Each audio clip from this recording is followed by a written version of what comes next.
Who was your favourite X-Men growing up? Jean Grey. And I'm not lying, she really was. The first ever comic book I read was the Dark Phoenix comic book. And I never read another one until I got X-Men, and then I read the Dark Phoenix comic book again, so it's the only one I've ever read. So you really did. There are other characters in it, but... You're not interested in that? Not interested.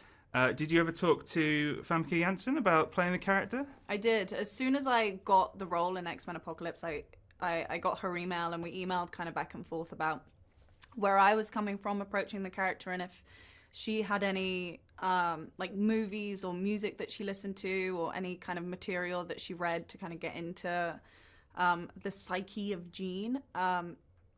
And she also just kind of gave me her blessing for the role, which was really nice to have, because, you know, when you take over a role from someone, you always kind of want to make sure it's okay with them, and she was lovely, so. Stop that. I said stop that right now! It's not me. It's me. Jean? Jean! Get down!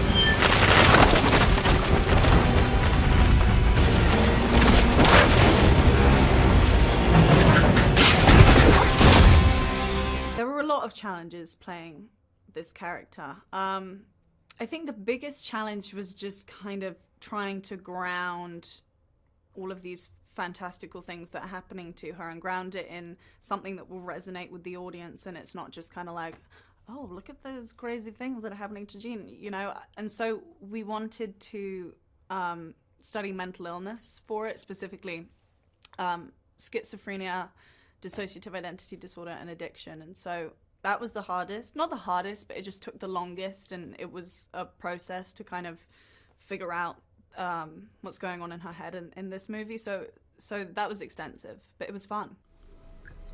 Who are you? The better question is, who are you? Are you a scared little girl who answers to a man in a chair?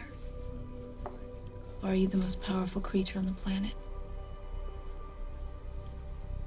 It's amazing working with Jess. To have such amazing scenes between two like very strong female characters who, and Jessica's character is an antagonist, but she's also kind of empowering Jean, and so it's these really wonderfully complex scenes that aren't just between good and evil.